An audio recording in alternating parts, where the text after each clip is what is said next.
Let's do Muscle Shoals, which is a music documentary about this tiny little town, Alabama, which produced an extraordinary amount of music.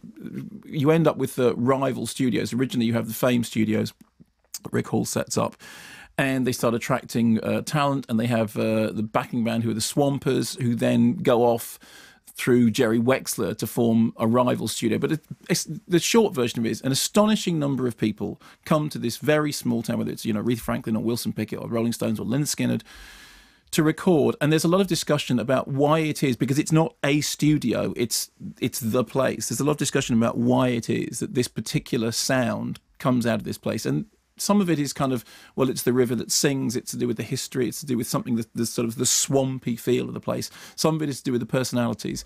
And a lot of it is to do with the beat of the music. Anyway, here's a clip.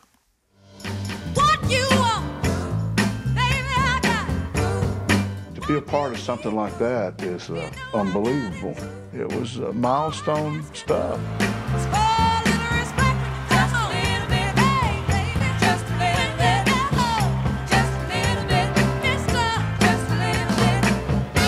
Swampers went on and recorded with Aretha on many hit records.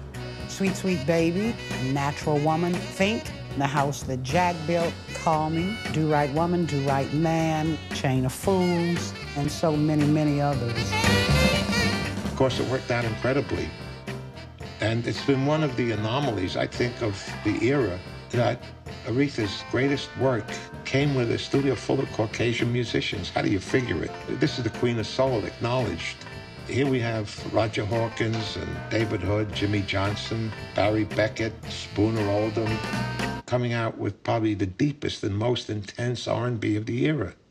That sounded great. It did, didn't it? Great music edits. So there's a lot of discussion about whether or not it's those musicians who recorded both there and elsewhere, or whether it's to do with Muscle Shoals, the town itself, whether it's to do with the tradition of the town. As I said, there are some, actually, I think, very well handled discussions of a sort of slightly ethereal nature about the sound coming out of the river and the trees singing and the sound being in the air.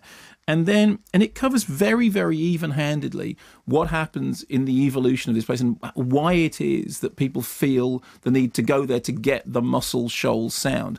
My only reservation about the documentary, which I thought was absolutely fascinating, and I recorded something at Sun Studios, which is obviously way off, but there was something about, there was a lot of discussion about when you're in Sun Studios, what is it? Is it to do with the studio, or is it to do with where it is? Is it to do with the fact that you could smell the heat in the middle of the night? Is there anything to do with that? Well, Muscle Shoals it's this kind of very, very rural surrounding, and it is possible to wander out.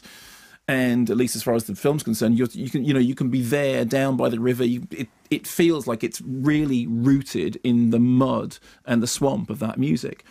My only reservation about it is Bono's in it, and hang on. This is not a problem in and of itself, and I understand that in the past I've been slightly petulant about this, but there is an awful lot of coming back to Bono for Bono to describe what it is that's great about it. And my feeling about it is, all joking aside, I think that, I know that you have a great love of U2 and he's done some terrific things, blah, blah, blah, blah, blah. He is a very boring documentary presence. It's a bit like bringing out the Pope.